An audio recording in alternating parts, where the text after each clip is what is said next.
schön, dass du dabei bist. Heute geht es um eine nächtliche Reise an ein knisterndes Lagerfeuer inmitten eines verschneiten Wikingerdorfes. Bevor du dich also zurücklehnst, nimm dir kurz Zeit, das Video zu liken und zu abonnieren, natürlich nur, wenn dir gefällt, was ich hier mache. Schreib mir außerdem gerne in die Kommentare, wann du zuschaust und von wo aus du dabei bist. Es ist immer spannend zu sehen, wer gerade einschaltet. Also lehn dich zurück, mach es dir bequem und lass uns gemeinsam entspannt in die heutige Reise starten. Die Dämmerung fällt nicht einfach nur über das Fjorddorf, sie stürzt herab wie ein kalter, schwerer Mantel aus dunkelblauem Samt, der jede Farbe aus der Landschaft saugt.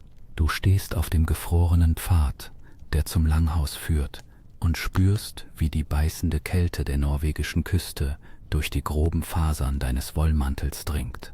Deine Finger sind steif, die Gelenke schmerzen bei jeder Bewegung, während du die letzten schweren Holzscheite an deine Brust gepresst hältst. Die Luft ist hier oben so trocken und klirrend, dass jeder Atemzug wie ein kleiner Schnitt in deiner Lunge brennt.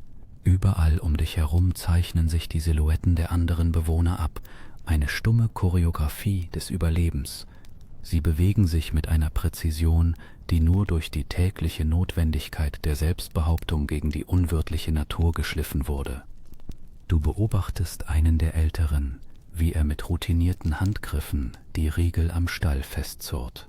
Sein Gesicht ist eine Landkarte aus Falten und Narben, die von Jahrzehnten des Windes und des Eises zeugen, doch sein Blick ist ruhig und fokussiert.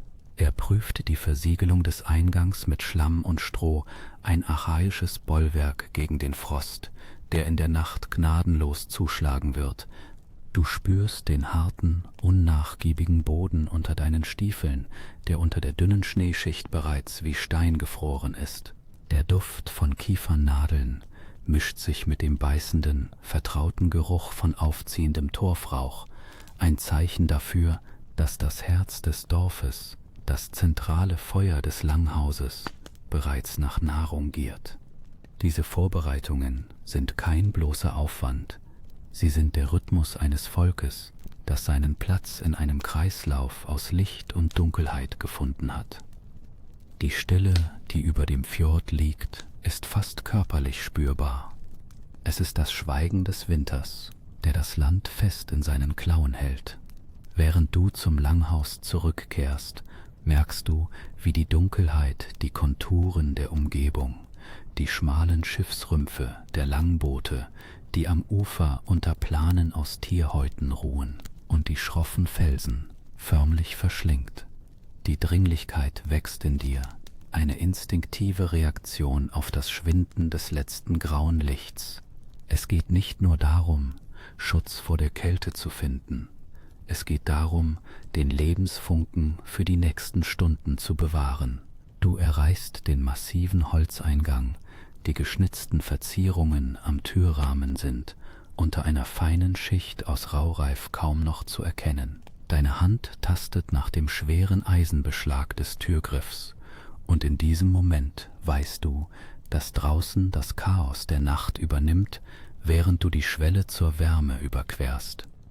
Als du den schweren Türflügel aufdrückst, entweicht ein warmer Hauch, der deine gefrorene Haut wie ein sanfter Gruß begrüßt.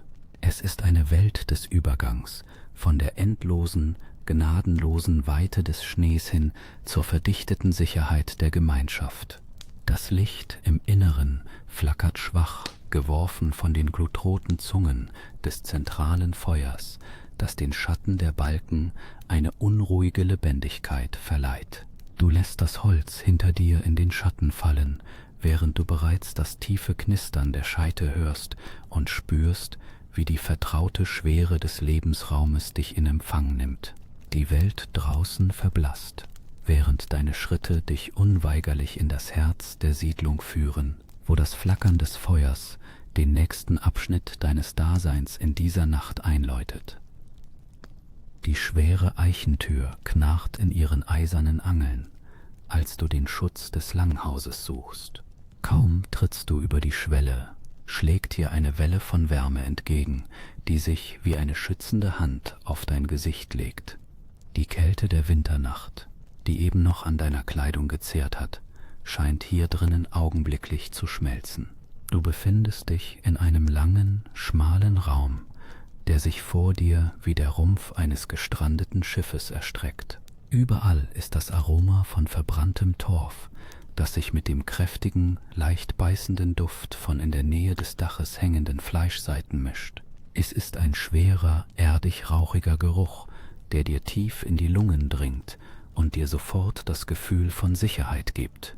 Das Licht im Inneren ist gedämpft und wird fast ausschließlich durch das zentrale Feuer bestimmt, das in einer steinernen Grube mitten im Boden lodert und das Zentrum der Welt bildet. Du bahnst dir deinen Weg über den mit Lehm gestampften Boden. Während du voranschreitest, wird dir die strikte Ordnung der Gemeinschaft bewusst, die sich in der Architektur des Raumes widerspiegelt. Entlang der hölzernen Außenwände ziehen sich erhöhte Plattformen, belegt mit Lagen aus groben Wolldecken und Rentierfellen. Hier, in der Nähe der Wände, sitzen die Menschen in klar definierten Gruppen. Die Ältesten und die Häuptlingsfamilie thronen auf den leicht erhöhten Bereichen, wo die Wärme der Wände und die Isolation vom kalten Boden am effektivsten sind.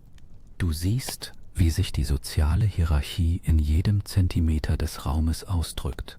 Je näher jemand dem Feuer und den bevorzugten Sitzplätzen ist, desto größer ist sein Stellenwert im Gefüge der Sippe. Es ist keine starre Unterdrückung, sondern ein natürlicher Fluss der Zugehörigkeit, den du instinktiv spürst, während du dir einen Platz am Rand einer der Bänke suchst. Die Flammen des Feuers werfen unruhige, tanzende Schatten an die gewaltigen, rußgeschwärzten Stützbalken, die das Dach tragen. Diese Balken sind Zeugen der Stärke des Stammes. Sie wirken wie die Rippen eines lebenden Wesens, das tief atmet.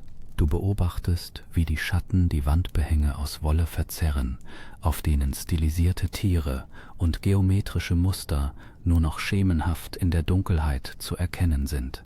Die Wärme der Flammen beginnt nun langsam, deine Glieder zu durchdringen, und die Kälte, die deine Zehen und Fingerspitzen so lange gepeinigt hat, weicht einer wohligen Schwere.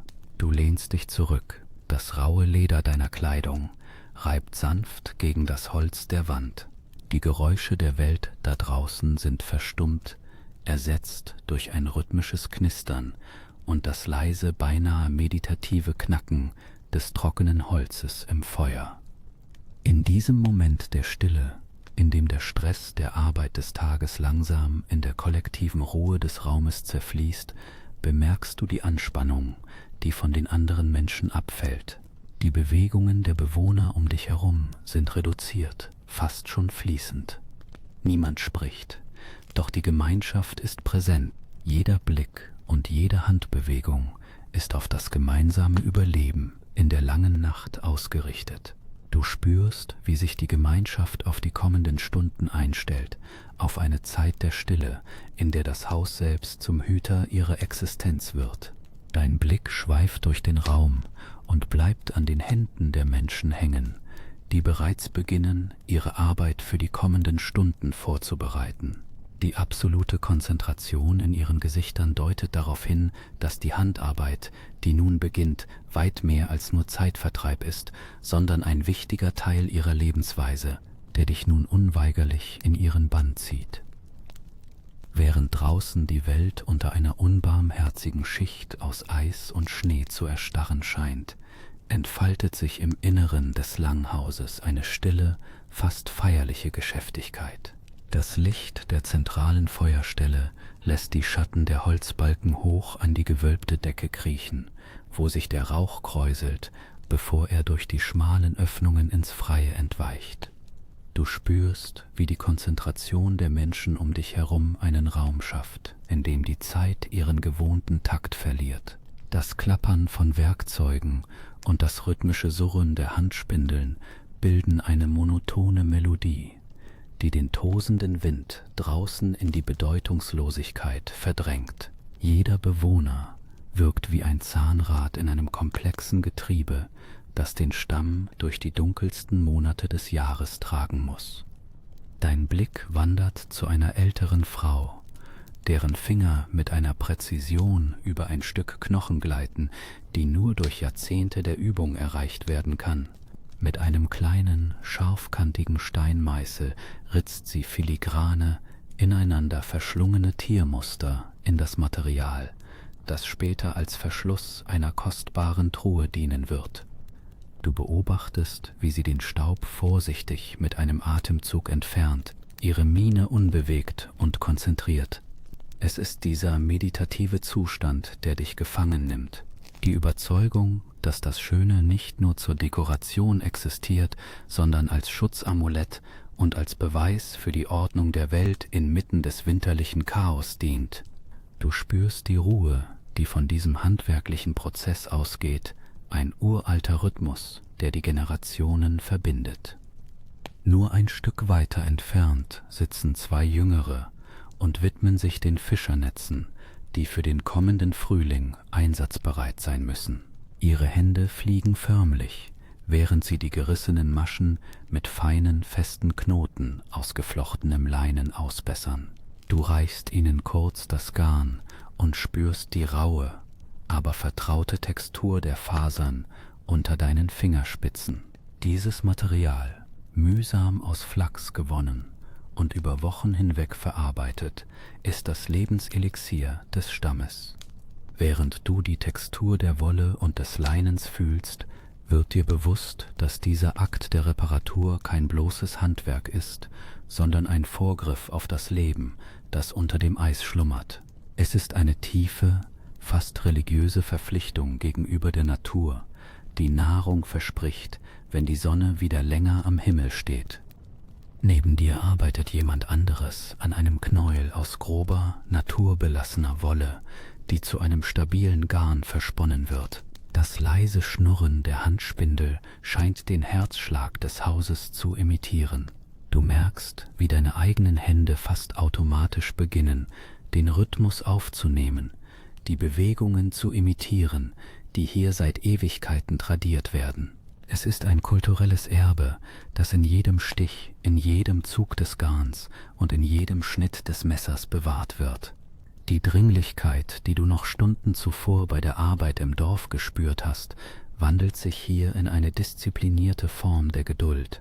Die Konzentration in der Luft ist so dicht, dass sie fast greifbar scheint. Ein Schutzwall aus Pflichtgefühl und Stolz gegen die absolute Leere draußen. Die Stille, die nur durch das Knacken des brennenden Holzes und das ferne, unbedeutende Heulen des Windes unterbrochen wird, erfüllt dich mit einer seltsamen Klarheit. Du begreifst, dass diese Nacht zwar den Körper einschränkt, aber den Geist schärft. Während die Menschen um dich herum ihre Arbeit fortsetzen, bereiten sie sich gleichzeitig auf den Wechsel der Jahreszeit vor. Dein Blick schweift über die Vorräte, die ordentlich gestapelt in den Ecken warten, und du spürst den aufsteigenden Geruch von getrocknetem Fleisch, der sich mit der kühlen Luft vermischt, die durch die Ritzen dringt. Die Vorbereitungen für das kommende Mahl beginnen bereits in den Augen derer, die das Getreide sichten, und du weißt, dass die Anstrengungen dieses Tages bald in die wohlverdiente Stärkung übergehen werden. Die Stille im Langhaus wird sanft durch das Klappern von Holzlöffeln unterbrochen, als die Zeit des Mahls gekommen ist. Du beobachtest, wie die Vorräte, die mit solcher Sorgfalt im Herbst in den tiefen Erdkellern und Speichern unter dem frostigen Boden konserviert wurden, nun ans Tageslicht gelangen. Eine Frau in deiner Nähe reicht dir eine schwere, in Brandzeichen verzierte Holzschale. Als du sie entgegennimmst, spürst du die wohltuende Wärme, die durch das Holz in deine klammen Handflächen strahlt. Der kräftige, dampfende Eintopf verströmt den herben Duft von getrocknetem Dorsch, der in der Sommerbrise mariniert wurde, vermischt mit den erdigen Noten von gelagerten Wurzelgemüsen wie Steckrüben und Zwiebeln. Diese Schale ist mehr als eine bloße Sättigung. Sie ist ein destilliertes Konzentrat aus Monaten harter Arbeit unter der Mitternachtssonne, ein Schutzwall gegen die bleierne Kälte, die draußen an den Wänden nagt. Du führst den ersten Löffel zum Mund und schmeckst die Komplexität der Lagerung, das Salz, das den Fisch konserviert hat, und die herben Kräuter, die in den Sommermonaten mühsam gesammelt und getrocknet wurden. Jeder Bissen erinnert dich an die harte Erntezeit, an die Hände, die in den eisigen Fjord griffen, um die Netze einzuholen, und an die Männer und Frauen, die die Äcker bestellten, bevor der Boden verhärtete. Diese Mahlzeit ist eine heilige Allianz zwischen Mensch und Natur, eine rituelle Verinnerlichung der Vorräte, die sicherstellen sollen, dass das Überleben gesichert ist.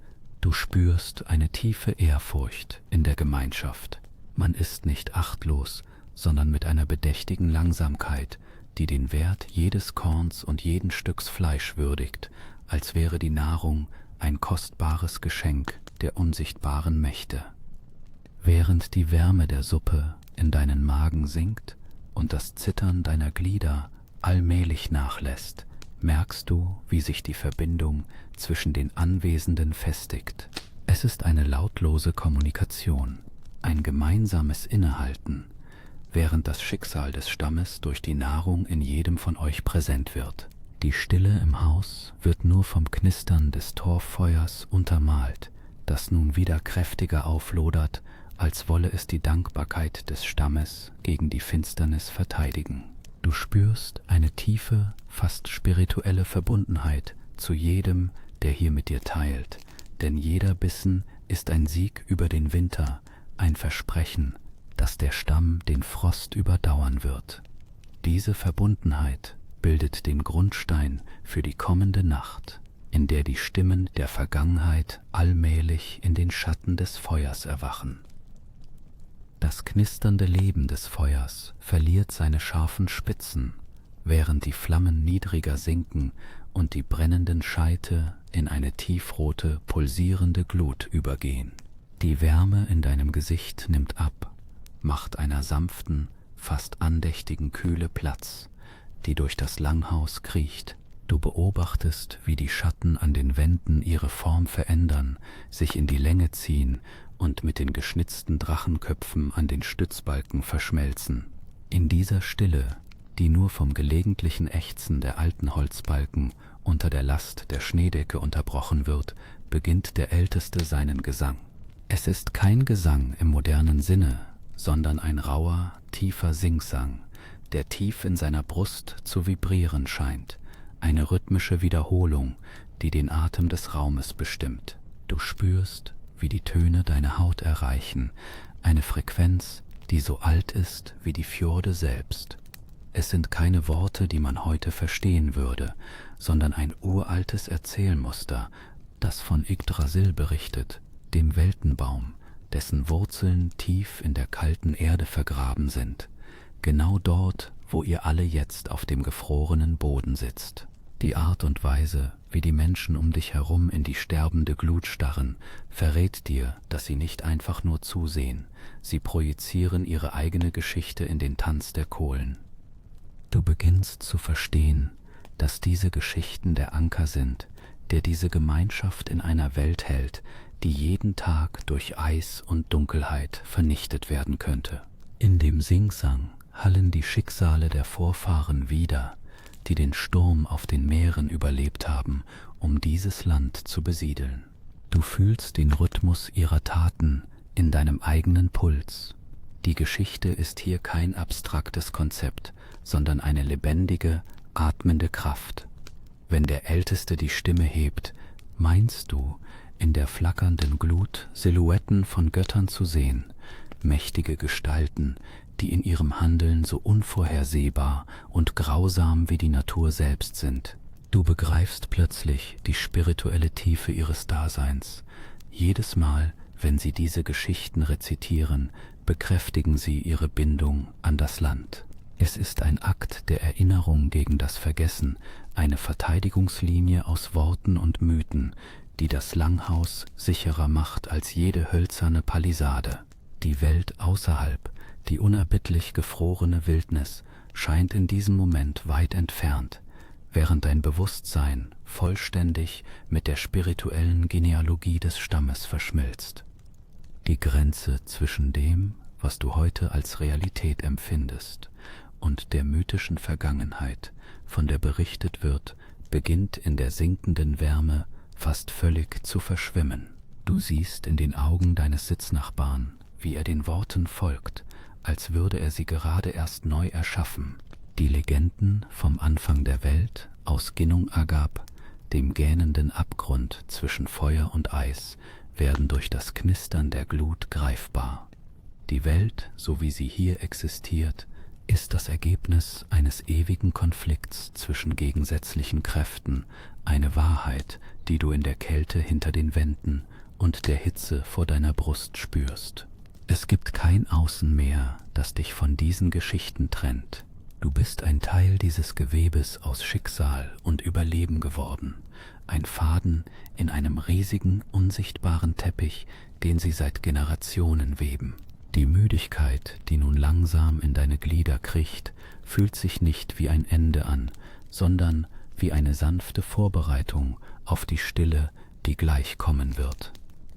Während das letzte orangefarbene Glimmen der Glut zu einem dunklen Grau erstirbt und der Singsang des Ältesten in ein leises, beruhigendes Summen übergeht, spürst du eine tiefe, fast schwere Ruhe. Diese Versammlung hat die kollektive Seele gestärkt, ein unsichtbares Schutzschild aus Zuversicht errichtet, das stärker ist als das dickste Bärenfell.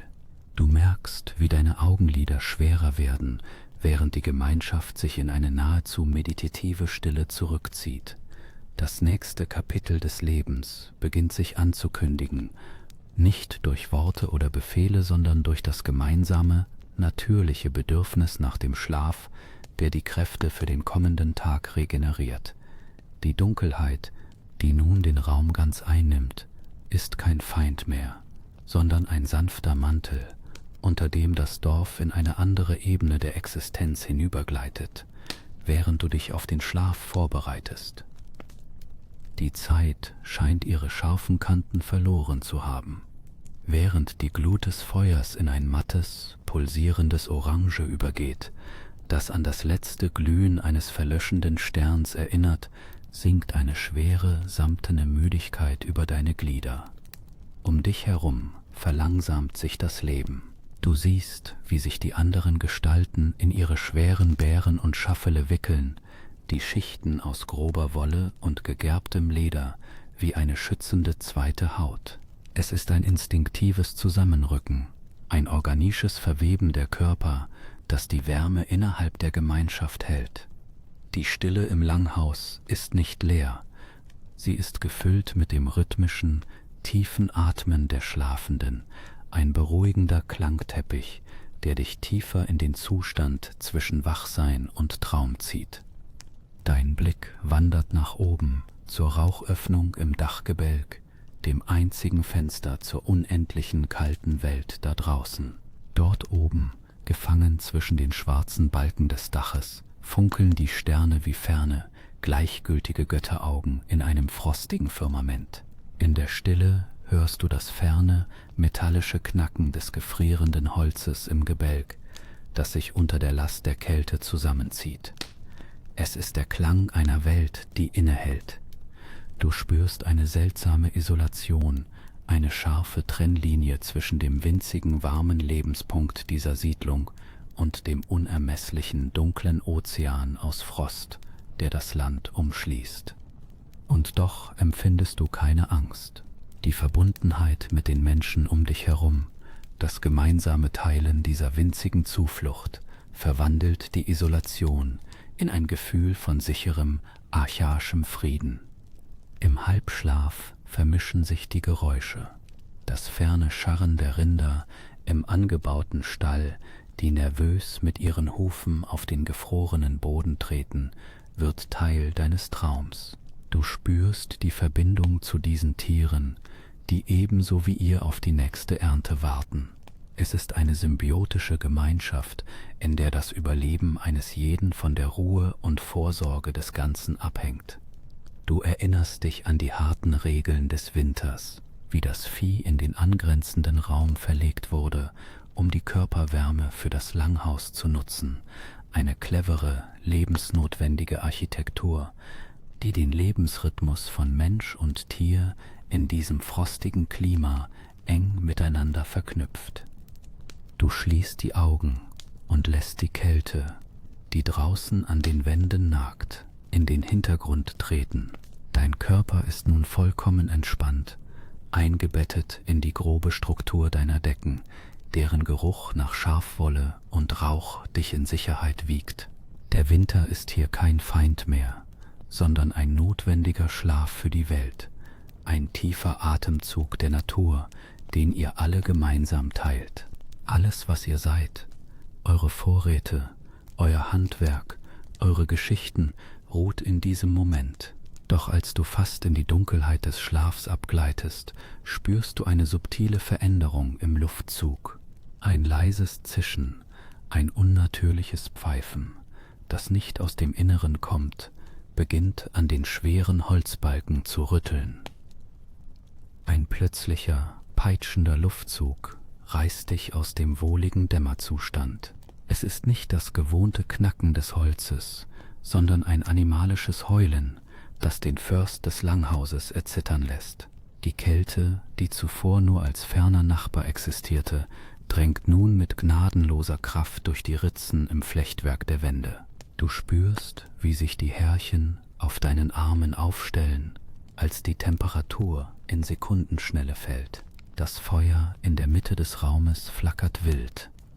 Die Flammen züngeln nervös in Richtung der Rauchöffnung, als versuchten sie, vor dem eisigen Druck von außen zu fliehen. Der Sturm, ein Ungeheuer aus klirrender Luft und dichtem Schnee, hat das Dorf fest in seinen eisigen Griff genommen. Die Gemeinschaft reagiert mit einer Instinktsicherheit, die nur durch Generationen des Überlebens in diesen Breiten geschärft wurde. Kein Wort fällt, doch die Bewegung ist synchron. Du beobachtest, wie die Wächter, deren Umrisse sich scharf von der glühenden Glut abheben, ihre schweren Felle enger um die Schultern legen. Ihre Augen sind auf die zentralen Stützbalken gerichtet, die unter der Last des auf den Dachschindeln peitschenden Schnees ächzen. Du spürst eine tiefe, fast greifbare Anspannung im Raum. Es ist das Wissen, dass die Stabilität der Architektur über das Leben der gesamten Sippe entscheidet. Mit disziplinierter Ruhe legen sie trockenes Birkenholz nach, um die Flammen zu nähren, während die Kälte wie ein unsichtbarer Eindringling durch den Bodenbelag nach oben kriecht. Du folgst den Männern in den kleinen, windgeschützten Vorraum, den Windfang. Hier wird die rohe Gewalt des Winters zur physischen Wand. Als die schwere Holztür einen Spalt weit aufgedrückt wird, schlägt dir eine schneidende Kälte entgegen, die dir den Atem in der Lunge gefrieren lässt. Draußen existiert kein Horizont mehr. Die Welt ist auf ein weißes Chaos geschrumpft, eine blendende Wand aus waagerecht fliegenden Eiskristallen, die jede Sicht verschluckt. Du siehst, wie der Schnee gegen die massiven Holzwände peitscht, ein Sandstrahl aus Eis, der das Holz über Jahre hinweg glatt schleift. In diesem Moment begreifst du die Zerbrechlichkeit deines Daseins. Du bist hier nur ein Gast, der den Launen der Elemente trotzt. Der Kampf gegen den Sturm findet in einer bedrückenden Stille statt, die nur vom Donnern der Böen unterbrochen wird. Du hilfst dabei, die äußeren Verstrebungen mit frischem Reisig und schweren Steinen zu sichern, während deine Hände vor Kälte kaum noch die raue Oberfläche der Hölzer spüren können. Die Finger sind klamm, fast taub, und jeder Handgriff wird zur bewussten Anstrengung des Willens. Doch gerade in dieser Anspannung liegt eine seltsame, beruhigende Kraft. Die Gruppe funktioniert als ein einziger, kohärenter Organismus. Es gibt kein Zögern, nur das gemeinsame Ziel, die Wärme im Inneren zu bewahren, das Feuer zu nähren und das Dach des Langhauses vor der Wucht des Sturms zu schützen. Als ihr euch schließlich wieder in den Schutz der Halle zurückzieht, ist die Luft dort drinnen beinahe ein Segen. Der Geruch von schwelendem Holz und dem Harz der Kiefern mischt sich mit dem Schweiß der Arbeit. Du lässt dich auf die Bänke sinken, während das Heulen draußen zu einer konstanten, unheilvollen Hintergrundmelodie wird. Das Feuer ist nun wieder ein stabiles Herz, das den Lebensfunken für die nächsten Stunden sichert. Du blickst auf die geduckten Gestalten der anderen, deren Schatten sich weit an den Wänden ausdehnen, und fühlst eine tiefe Verbundenheit, die stärker ist als der Frost. Doch der Sturm lässt nicht nach. Das Ächzen der Balken über dir erinnert dich daran, dass die Nacht noch lang ist, auch wenn das erste, zögerliche Blau des Morgens irgendwo jenseits der weißen Hölle bereits darauf wartet, die Dunkelheit zu verdrängen. Das unerbittliche Heulen des Sturms ist verstummt, als wäre die Welt selbst in einer tiefen Andacht erstarrt. Du bemerkst, wie die ersten zögerlichen Strahlen eines stahlblauen Morgenlichts durch die Rauchöffnung im Dach des Langhauses dringen und die aufgewirbelten Staubpartikel in der Luft wie tanzende Goldkörnchen erscheinen lassen. Die Kälte ist nicht mehr beißend, sondern besitzt eine fast kristalline Reinheit, die in deine Lungen dringt und jeden deiner Atemzüge in einer kleinen, flüchtigen Wolke aus weißem Dampf sichtbar macht. Du stehst auf, wobei deine Gelenke unter dem Gewicht der langen Nacht leise knacken, und spürst unter deinen Sohlen die noch glimmende Asche und die kühlen Dielen. Die Gemeinschaft um dich herum ist noch in eine Decke aus tiefem, friedlichem Schlaf gehüllt, während der Geruch von verglühendem Holz und getrocknetem Gras die Atmosphäre mit einer fast heiligen Schwere erfüllt, die den Übergang von der Nacht in den Tag markiert. Du trittst vorsichtig aus dem schweren Lederbehang des Eingangs in die Freiheit hinaus, und ein lautloses, blendendes Weiß empfängt dich mit einer Intensität, die deine Sinne für einen Moment überwältigt. Der Schnee, der in der Nacht in dichten Schichten gefallen ist, hat die Landschaft in ein unberührtes, skulpturales Meisterwerk verwandelt, in dem selbst die massiven Pfosten der Vorratslager nun wie weiche, weiße Hügel wirken. Die Luft ist hier draußen so klar und trocken, dass jedes Geräusch das ferne Knacken eines eingefrorenen Astes oder das leise Gleiten deines eigenen Schrittes im frischen Pulverschnee wie ein Echo in der unendlichen Weite des Fjords widerhallt. Deine Finger ziehen den groben Wollmantel enger um deine Schultern, während du den Blick über die Konturen der Siedlung gleiten lässt. Die Holzbauten ragen wie schützende Inseln aus der frostigen Decke empor, ein Zeugnis menschlichen Überlebenswillens inmitten einer Natur, die keinen Raum für Schwäche lässt. Mit jedem Schritt, den du in den knirschenden Untergrund setzt, wächst in dir ein Verständnis für den ewigen Zyklus, dem dein Volk unterworfen ist. Du beobachtest, wie die Vögel in den hohen Tannen wieder ihre ersten vorsichtigen Rufe anstimmen. Ein Zeichen dafür, dass der Zorn des Winters für diesen Moment abgeklungen ist. Deine Augen suchen den Horizont ab, wo das Licht beginnt, die grauen Wolken am Rand der Welt mit einem zarten Rosa zu durchweben. Du spürst, dass das Feuer, das ihr in der Nacht hütet, mehr als nur Wärme war. Es war eine Verbindung zu den Ahnen und ein Versprechen an die kommenden Tage, dass das Leben auch in der kältesten Isolation weiterfließen wird. In dieser Stille erkennst du, dass der Winter keine Zeit des Endes ist, sondern ein notwendiger Atemzug der Erde, eine Phase der Erneuerung, die ihr ebenso tief in euch tragt wie das Blut, das durch deine Adern pulsiert. Als du dich umdrehst, um zum Langhaus zurückzukehren, merkst du, dass sich die erste Bewegung unter den anderen Bewohnern regt. Die Zeit der Ruhe endet und der Rhythmus der Gemeinschaft nimmt wieder Gestalt an, nicht durch Worte, sondern durch die geteilte Gewissheit, dass ein weiterer Tag des Überlebens geschenkt wurde. Du nimmst das tiefe, erdige Aroma des anrückenden Tages wahr, vermischt mit der Frische des Eises, und weißt, dass die harte Arbeit der Vorbereitung und das gemeinsame Ausharren euch stärker gemacht haben als jede Kälte. Während du wieder die Schwelle zum warmen Inneren überschreitest, spürst du eine innere Festigkeit, die bereit ist, den Herausforderungen des kommenden Frühlings zu begegnen und die dunkle Nacht hinter dir als das zurücklässt, was sie war, ein notwendiger Teil eures beständigen Weges durch die Zeit. Jetzt sind wir am Ende unserer heutigen Reise angekommen. Es ist Zeit, langsam zur Ruhe zu kommen. Bevor du dich zurücklehnst, gib gerne ein Like, wenn dir dieses Video beim Entspannen geholfen hat, und abonniere, aber nur, wenn du diese stillen Momente wirklich genießt. Schreib mir gerne in die Kommentare, wie du dich jetzt fühlst und ob dir das Video beim Ausruhen geholfen hat. Lass dich für einen Moment ganz los. Spüre, wie deine Gedanken zur Ruhe kommen und erlaube dir einfach, in Stille und Frieden zu entspannen.